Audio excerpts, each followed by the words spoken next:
मंडी स्थित sunshine Dhanuka group की बनी बिल्डिंग 5 साल हुए और अभी से धंसने लगी जमीन, तड़के बिल्डिंग के पिलर। 165 फ्लैट वाली धानुका ग्रुप की सनशाइन प्राइम मुहाना मंडी स्थित बिल्डिंग के लोगों की जान खतरे में। बिल्डिंग के मालिक से शिकायत करने पर अनसुनी कर रहा। बिल्डर मूलभूत सुविधाओं से भी पूरी तरह वंचित रखे हुए। सीवर लाइन के नाम पर पड़ोस में खाली जमीन पर गिरता है पूरा बिल्डिंग का मल और गंदा पानी। सफाई के नाम पर कचरे के ढेर, लाखों रुपए के खरीदे फ्लैट गंदगी में जी रहे हैं जिंदगी। धानुका सनशाइन प्राइम में रहने वाले फ्लैट के मालिक 5 साल में एक बार भी बिल्डिंग का नहीं करवाया रंग रोगन। सुरक्षा के नाम पर बुजुर्ग गार्डों की ड्यूटी लगाए रखते हैं। स्विमिंग पूल 2 सालों से बंद, जिम भी बंद, बच्चों को खेलने की जगह नहीं। फ्लैट नंबर 306 के निवासी विपिन जैन ने बताया है कि 3 साल पहले जब फ्लैट खरीदने पहुंचे तो बिल्डर धानुका ग्रुप के मालिक योगेश धानुका ने उन्हें सब्ज ख्वाब दिखाए और बड़ी बड़ी बातें बताई, जिससे उनकी बातों में आकर फ्लैट खरीदा। मगर अब योगेश धानुका अपनी सभी शर्तों से मुकर रहे हैं। बिल्डिंग के हालात है कि जैसे 25-30 साल पहले बनी हो और कभी भी कोई बड़ा हादसा हो जाएगा, डर की जिंदगी गुजार रहे हैं। दीपाली भंसाली ने बताया है कि बिल्डिंग की सुरक्षा के नाम पर कुछ नहीं, पूरी बिल्डिंग असुरक्षित है, डर लगने लगता है। इंदु तनवानी ने बताया कि 5वीं लिफ्ट भी बिल्डिंग में बनाने की बात कही थी, मगर उसके नाम पर अभी तक कुछ नहीं। लिफ्टें अक्सर बंद रहती है। शुरुआती दौर में सभी से योगेश धानुका ने मेंटेनेंस के नाम पर 5 सालों का एडवांस लिया था, जो बाद में आए उनसे 3 साल का, मगर सभी परेशान हैं।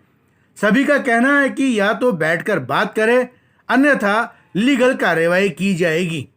प्रेस कॉन्फ्रेंस बुलाने का मूल मुद्दा था वो ये है कि हमारे जो सोसाइटी है धानुका सनशाइन प्राइम, इनके बिल्डर हमारे साथ कॉमन प्लेटफॉर्म पे सभी सदस्यों के साथ आएँ और मिल बैठकर सॉल्यूशन करें, ये हम चाहते हैं। उनका ये जो सोसाइटी है उन्होंने अलग अलग लोगों को अलग अलग टर्म्स एंड कंडीशन पे बेची हुई है, जिसमें मेंटेनेंस की टर्म्स एंड कंडीशंस भी अलग है। किसी की ईयरली है, किसी की हाफ ईयरली कर दिया, किसी की 5 ईयर्स का एक साथ पेमेंट ले लिया। अभी ये उस टर्मिनेशन क्लॉज पे आ चुके हैं जिसमें किसी ने पैसा दिया है, किसी ने नहीं दिया, पर इन्होंने ऑल ऑफ सडन सबसे ये मतलब बंद करके सफाई जो व्यवस्था होती है, कचरा उठाने की व्यवस्था, ये एकदम से बंद कर दी पिछले 3-4 दिनों से। और 31 तारीख को हमको लेटर देते हैं कि 1 तारीख से मैं सोसाइटी की व्यवस्था नहीं करूँगा, जबकि होना ये चाहिए कि सोसाइटी फॉर्मेशन होकर बिल्डर प्रॉपर हैंड होल्डिंग करके उनको दे, ताकि ये समस्या जनरेट नहीं हो। और यदि किसी ने पैसा दिया है या किसी ने नहीं दिया है तो उसने क्यों दिया वो भी सुने, क्योंकि जिन्होंने नहीं दिया उनका डिस्प्यूट ये है कि भाई कि आप 100% का मेंटेनेंस का चार्ज क्लेम कर रहे हो। जब 100% सफाई आप सिक्योरिटी या सर्विसेज नहीं दे रहे तो आप थोड़ा रेशनल दो। और उन्होंने एग्री भी करा, इस पर एग्री भी करा, पर वो बोलते हैं कि हम रेस तो इन्वॉइस करेंगे पूरे 100% की और आप पैसा दे दो 70%। तो हम बोल रहे नहीं, फिर तो आप कल को हमसे बाद में डिमांड कर देंगे। जिनके साथ उन्होंने इस तरह की कंडीशन करी है, अब इन्होंने क्या करा कि बोलते हैं कि 70% दे दो और 100% की इन्वॉइस। ये गलत है। हमारा ये है कि भाई आप 70% की फिर इन्वॉइस भी हमें जनरेट करो, कल को आप हमसे फर्दर डिमांड कर देंगे। और ये भी है कुछ 20-25 फ्लैट्स, बाकी सबने तो पे कर ही रखा है, बाकी सबने तो पे कर रहे हैं। तो unnecessary somebody why should somebody feel the pain. और आज जब प्रेस कॉन्फ्रेंस मीडिया हुई तो इन्होंने सफाई अभी करवा दी। पिछले 4 दिन से इतना गंद हो रहा था पूरी सोसाइटी के अंदर कि हम स्टेज पे से ऊपर नीचे भी नहीं जा पा रहे थे। इसके अलावा अदर इश्यूज तो हम लोगों ने हाईलाइट ही नहीं करे। सोसाइटी को यदि आप सराउंडिंग चारों तरफ से देखेंगे तो वो 5 साल से मेंटेन कर रहे हैं। बिल्डिंग रंग पेंट सब खत्म हो रखा है, क्रैक्स आ चुके हैं। अभी तो 5 साल बिल्डिंग को बने हुए हैं, नीचे आप देखेंगे जो पिलर्स हैं वो उन पर सब पे क्रैक्स आ चुके हैं। तो ये भी तो मेंटेनेंस का पार्ट होता है। यदि वो क्लेम भी करते हैं कि कुछ लोगों ने मेंटेनेंस दिया, तो भाई आपको जिन जिन ने दिया है और आप सोसाइटी को अच्छा 1 साल का नहीं दिया, ठीक है, वो भी हम बोल रहे हैं कि आप आओ बात करो, हम हैंड टू हैंड देने को तैयार हैं। मैक्सिमम लोग तैयार हैं उनको। मेरा खुद ने लास्ट ईयर का 1 साल का उनके साथ यही चल रहा था कि भाई आप 70% तो उन्होंने एग्री करे पर इनवॉइस नहीं दे रहे। कितने लोग हैं सोसाइटी में? 165 फ्लैट हैं। एक्चुअली अभी क्या है, ऑर्गेनाइज ही नहीं हुई ना सोसाइटी, प्रॉब्लम ये आ गई। उन्होंने बिना ऑर्गेनाइज हुए, बिना मतलब कोई प्रॉपर हैंड ओवर हुए और ऑल ऑफ सडन अपना जो हाथ होता है कि सफाई मेंटेनेंस का वो खींच लिया, तो इससे सबको एकदम से प्रॉब्लम होगी। आपको सुनना विपिन जैन 306 सनशाइन प्राइम में रहती हूँ। 1109 फ्लैट है हमारा। एक्चुअली एक बंदा फ्लैट में इसलिए आता है क्योंकि वो ये सोचता है कि उसको एक सिक्योरिटी मिलेगी। आज सब लोग फ्लैट्स में इसलिए जा रहे हैं क्योंकि वही सोचते हैं उनको सिक्योरिटी मिलेगी, क्योंकि अगर वो सिंगल रूम में रहेंगे तो वो छोड़ नहीं सकते अपना घर किसी के भरोसे, एंड रॉबरी और मर्डर्स एक्सेट्रा बहुत कुछ होता है। अभी हमने ये सोसाइटी में भी इसलिए लिया था क्योंकि हमारे को सेफ्टी चाहिए थी, because we are a working people. Problem क्या होता है, अगर आपका सिक्योरिटी मैन रोज़ाना चेंज हो रहा है, आपको सिक्योरिटी वाले बोले कि हमारे को पिछले 3 महीने की सैलरी नहीं मिली है, वो नीचे आके हंगामा करते हैं। आपके सिक्योरिटी वाले ये किसी को फ़ोन करके ही नहीं बताते स्विगी वाला आया है या कौन आया है, सीधा आपकी घंटी डोरबेल बज रही है। मीन्स ये सब इम्प्रॉपर गाइडलाइंस के थ्रू हमारा सिक्योरिटी सिस्टम ही वर्क कर रहा है। जो हमने स्टार्टिंग से उन्हें कहा है, जिस दिन से हमने फ्लैट लिया है तब से ये इश्यूज़ रहे हैं कि इतने सिक्योरिटी गार्ड चेंज हुए हैं कि हम आपको बता नहीं सकते। 1 महीने में 4-4 बार भी रिप्लेस हुए हैं सिक्योरिटी गार्ड। तो यही सबसे बड़ा पहला हमारा क्वेश्चन है कि भाई सिक्योरिटी के लिए जो हमने स्टार्टिंग में हमने आपसे जब फ्लैट लिए थे तब से हमने मेंटेनेंस दिया था, 2 साल तक आपको प्रॉपर दिया, फिर भी आपने सिक्योरिटी नहीं मेंटेन करी। कोविड गाइडलाइंस हुई थी, उससे आप एमिनिटीज़ बंद कर सकते हो, लेकिन सिक्योरिटी क्यों नहीं सही ढंग से रखी गई। एंड आप गार्ड्स की अगर एज भी देखेंगे तो अबव 60 या 40 प्लस ही गार्ड्स हमें मिले हैं मोस्ट ऑफ द टाइम। तो अगर कल 4 जने भी आ जाएं तो उनसे हमारे को प्रोटेक्ट कौन करेगा। आपकी बिल्डर से बात हुई रात में कुछ लोगों के साथ? हमारी बिल्डर को हमने मैसेज किया था, वो कॉल तो उठाता नहीं है, हर किसी का कॉल नहीं उठाता। मैंने बहुत बार ट्राई किया, उसने मेरा कभी भी कॉल नहीं उठाया। और एक लास्ट बहुत टाइम पहले कॉल किया था, वो भी 1 साल पहले, वो शायद कॉल उठाया होगा, लेकिन उनको हमने जब भी लिख करके भेजा है तो वो इतना रिप्लाई नहीं देते थे। अभी रिसेंट आप ये सुनिए, इलेक्ट्रिसिटी बिल 17 को देना था, उन्होंने ड्यू डाल दिया और उन्होंने हम पे प्रेशर बनाया कि हम उनको मेंटेनेंस का रुपए दें, वरना वो लास्ट टाइम भी उन्होंने यही सेम मेल हमारे को जनवरी के लिए भी दी थी और उन्होंने अभी 28 तारीख को इलेक्ट्रिसिटी का बिल पे करा है। और लेकिन हमारे को ये डराया जा रहा था कि 3 दिन में आपकी इलेक्ट्रिसिटी बंद हो जाएगी कॉमन बिल्डिंग की, अगर आपने पे नहीं किया।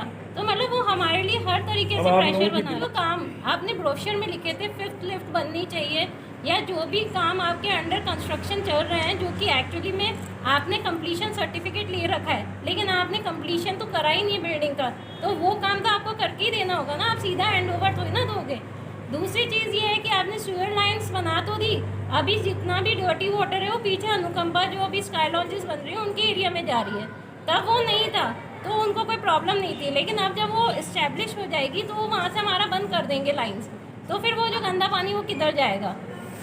और हमारा एक मेन मोटिव ये भी है कि जब लिफ्ट्स हैं तो लिफ्ट्स रोजाना तो बंद होती रहती है, उसमें इश्यूज चलते हैं। अभी भी आप देखोगे एक लिफ्ट बंद पड़ी है, तो ये सब चीज़ें उनको करनी चाहिए टाइम टू टाइम कि हमारे को जब भी आप हैंड ओवर दो सोसाइटी को वर्किंग कंडीशन में दो।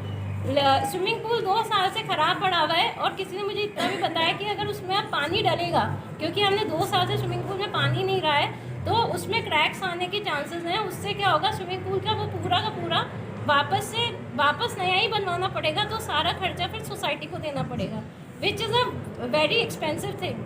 तो उनको सारी चीज़ें वर्किंग कंडीशन में लानी है, फिर सोसाइटी हैंड ओवर लेगी और जो उनका मार्च तक का मेंटेनेंस बनता है वो उनको करना होगा। और अगर किसी का मेंटेनेंस ड्यू है फ्रॉम अप्रैल तो वो 60% उससे डिस्काउंट पे उनसे जो रिमेनिंग अमाउंट बनता है वो ले सकते हैं, लेकिन उस पर भी ये शर्त होगी, क्योंकि हमने आपको प्रीपेड कर करके देख लिया, तो आप पहले काम करेंगे फिर आपको पेमेंट। मेरा नाम इंदु तनवानी है और मैं 802 फ्लैट में रहती हूँ। मेरे 2 और फ्लैट है, 803 और 603, मेरे ब्रदर्स के हैं, तो 3 फ्लैट हमने ले रखे हैं। इसमें प्रॉब्लम शुरू से ही आ रही है मेंटेनेंस में। इस बिल्डर के साथ इनका मेंटेनेंस प्रॉपर नहीं होता है।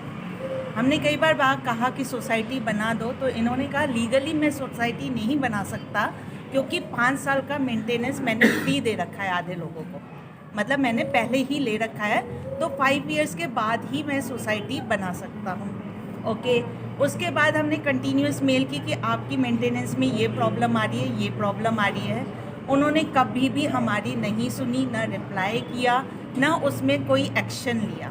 हम यहाँ प्रॉब्लम से जूझते रहते हैं।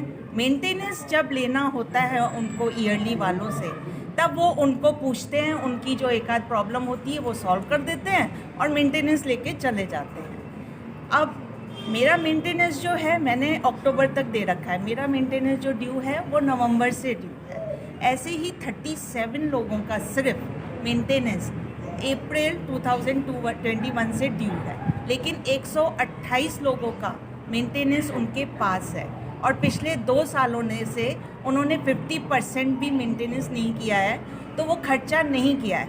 हम बार बार यही कह रहे हैं कि आपके पास एक्सेस पैसा है, आप क्यों रोक रहे हो मेंटेनेंस को।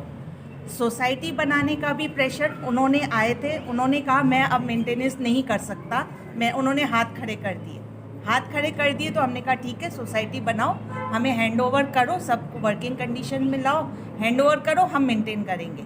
उसके बाद सोसाइटी फॉर्मेशन का प्रोसेस शुरू हुआ जो अभी तक कंप्लीट नहीं हुआ है और उन्होंने मेंटेनेंस सडनली स्टॉप कर दी। अब ना तो सोसाइटी के पास पावर है, रजिस्ट्रेशन नहीं है, बैंक अकाउंट नहीं है, वो कहाँ से पैसे लेंगे, कहाँ से सोसाइटी हैंड ओवर नहीं किया है तो कौन पैसे देगा उनको, कौन फ्लैट ओनर देगा। तो जब प्रॉपर हैंड ओवर होता है, सारी चीज़ें रनिंग कंडीशन में करके हैंड ओवर होता है, उसके बाद ही सोसाइटी मेंटेन कर सकती है।